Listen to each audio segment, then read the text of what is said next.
നമുക്കൊരു ഒന്നൊന്നര ചോദ്യം ഉണ്ടെന്ന് പറ.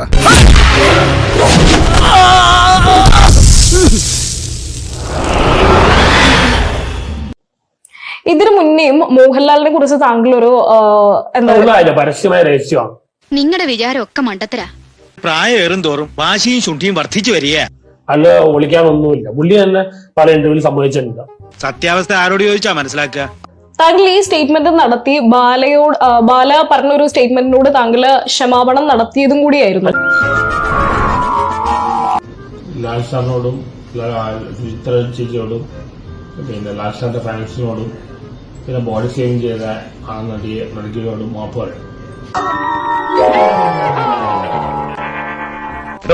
തന്നെ ഇങ്ങനെ താക്കീത് വിടുന്നത് ഇത് എത്രാമത്തെ പ്രാവശ്യമാ? എണ്ണിട്ടില്ല.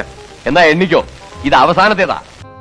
താങ്കൾക്ക് തന്നെ ചില സമയത്ത് തോന്നാറില്ല, അതായത് താങ്കൾ പറയുന്ന മണ്ടത്തരമാണ് എന്ന്?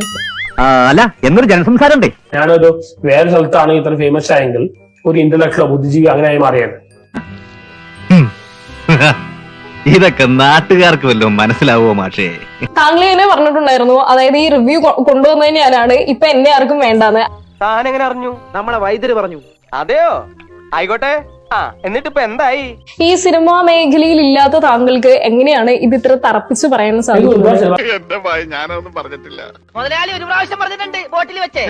മുതലാളി മറന്നുപോയതാ. താങ്കൾ പല സമയത്തും പല കാര്യങ്ങളും പറഞ്ഞിട്ട് പിന്നീട് കുറച്ച് നിമിഷങ്ങൾക്കകം തന്നെ അതിന് മാപ്പ് പറയുന്ന ഒരു വ്യക്തിയാണ്.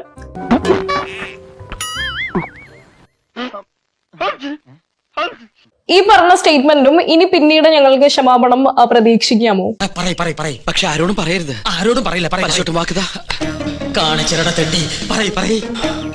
അതായത് താങ്കൾ പറഞ്ഞിട്ടുണ്ടായിരുന്നു തിയേറ്റർ നല്ല കുടുംബത്തിൽ പിറന്നാരും തിയേറ്ററിൽ പോകില്ല എന്നുള്ള രീതിയിൽ. അപ്പോ തിയേറ്ററിൽ നിന്ന് ഇറങ്ങാത്ത താങ്കളെ കുറിച്ചുള്ള താങ്കളുടെ അഭിപ്രായം എന്താ? ചോദിച്ച കേട്ടില്ലേ? ഞാൻ കണ്ടത് പിന്നെ എന്തായിരുന്നു? അതൊക്കെ ഗോപാലകൃഷ്ണൻ ഒരു നമ്പർ അല്ലേ?